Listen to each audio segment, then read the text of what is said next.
Ada juga beberapa keterangan saksi yang justru membuka fakta baru ya. Sepertinya saya melihat di sini ada banyak yang belum dibuka. Selama ini kita hanya ketahui di sekitaran Hollywood, tetapi ada banyak titik ternyata di KM 40, lalu di sekitar Bolok dan juga di sekitar Balai Konservasi itu yang selama ini tidak dibuka. Apakah di RAS betul-betul terjadi pembunuhan atau di Avanza seperti yang keterangan dari beberapa saksi di persidangan sebelumnya? Karena kalau kita katakan polemik, tentu tidak. Ini fakta baru yang ada dimunculkan di persidangan bahwa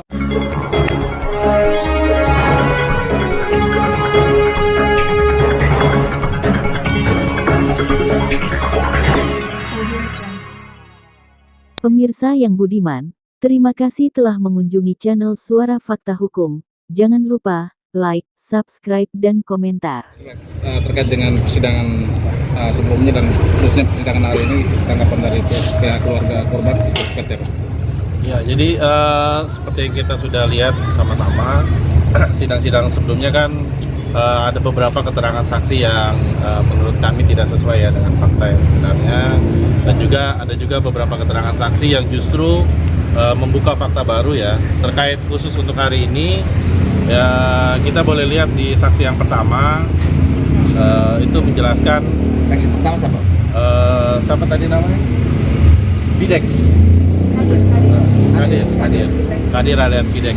Nah, di situ kan dia menjelaskan ada hubungan dengan tersangka dan terdakwa ini sudah dari lama, dari SMA. Kan tetapi sepertinya saya melihat di sini ada banyak yang belum dibuka dari keterangan saksi tadi, karena banyak keterangan-keterangan yang janggal terkait dengan keberadaan dia di tanggal 26, 27 sampai dengan 29 Agustus di Kota Kupang. Karena itu yang tadi banyak dikejar dari majelis hakim maupun dari pihak jaksa penuntut umum. Nah, itu yang kami lihat di sini masih banyak yang belum dibuka oleh saksi yang tadi pertama disebutkan. Sedangkan untuk saksi yang kedua ini dari saudari Fitri itu cukup bagus dan juga boleh dikatakan karena yang bersangkutan adalah pemilik dari rental mobil, yang mana di situ dia menjelaskan terkait dengan GPS yang ada di mobil RAS, yang mana ternyata kalau kita cermati tadi dari pihak keluarga maupun penasihat hukum keluarga melihat bahwa di GPS itu ada beberapa poin yang sementara belum masuk di BAP ternyata. Jadi titik-titik GPS yang di BAP masih belum sempurna. Sedangkan tadi sudah dijelaskan oleh yang bersangkutan bahwa ada beberapa poin dan titik yang ternyata di situ menunjukkan tanda tanya keberadaan dari terdakwa lebih dari 10 menit ada di titik mana-mana yang itu tadi sudah dijelaskan. Nah, itu yang buat kita menggali lebih lanjut dari hakim maupun dari JPU, dan juga dari situ kita bisa melihat bahwa ternyata masih banyak fakta yang akan terbuka melihat dari fakta-fakta persidangan dan saksi-saksi yang dihadirkan. Harapan kami tentunya seluruh saksi yang dihadirkan ini berkata jujur. Jangan sampai mau membohongi wakil Tuhan, karena ini hakim, ini wakil Tuhan, jangan dibohong-bohongi. Kita minta supaya katakan yang jujur saja. Jadi kalau saksi ini berkata jujur maka sidang cepat. Tapi kalau saksinya tidak jujur, nah tentu seperti yang saksi pertama, kami bisa beranggapan bahwa saksi tidak jujur. Karena banyak hal yang ditutupi dan keterangannya hanya beda menit saja sudah berubah. Nah, itu kami harapkan untuk saksi selanjutnya nanti bisa berkata jujur dan juga berkata apa adanya supaya perkara ini bisa terang benderang, karena ini menyangkut nyawa. Jadi kami mohon supaya saksi yang akan dihadirkan nanti memberikan keterangan yang sebenar-benarnya. Begitu. Terkait dengan mengarah kepada penyelidikan baru atau penyidikan baru, itu nanti kita lihat pasti tentunya berdasarkan putusan pengadilan.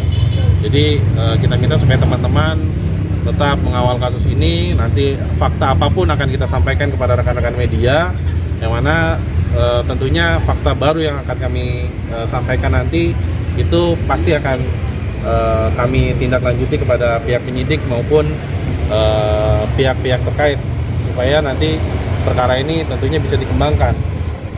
Begitu. Berarti fakta baru yang dikirimkan hari ini adalah catatan GPS belum semuanya tertuang dalam BAP ya? Betul. Ada beberapa poin dan jam yang selama ini kita hanya ketahui di sekitaran Hollywood, tetapi ada banyak titik ternyata di KM 40, lalu di sekitar Bolok dan juga di sekitar Balai Konservasi itu yang selama ini tidak dibuka.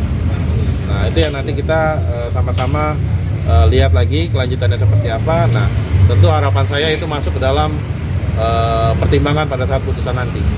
Gitu.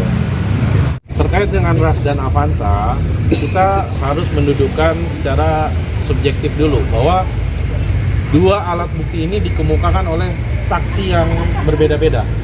Nah, masing-masing saksi mempertahankan argumentasinya, dan juga terkait dengan Avanza maupun RAS itu saya rasa sudah dijadikan barang bukti. Jadi sebenarnya tidak ada polemik. Kita hanya akan melihat nanti keterangannya dan melihat seperti apa bukti-buktinya, kemudian apakah di RAS betul-betul terjadi pembunuhan atau di Avanza seperti yang keterangan dari beberapa saksi di persidangan sebelumnya. Karena kalau kita katakan polemik, tentu tidak.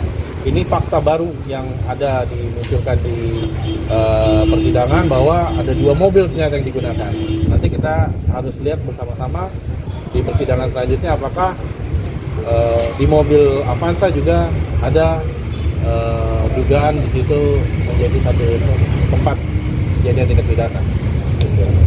Apakah kalau saya boleh berkesimpulan sedikit bahwa masing-masing mobil memiliki peran tersendiri. Nah, kita tentu melihat mana yang mengantar, mana tempat eksekusi. Nah, itu yang kita mau lihat nanti ya.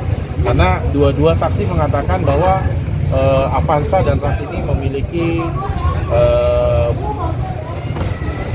bukti, memiliki korelasi antara dari keterangan saksi-saksi yang sudah diperiksa. Jadi masing-masing saksi sudah menjelaskan terkait dengan Avanza maupun terkait dengan Toyota RAS. Optimis, kita berharap pasti hukuman maksimal untuk para pelaku tindak kejahatan terhadap aset dan layar.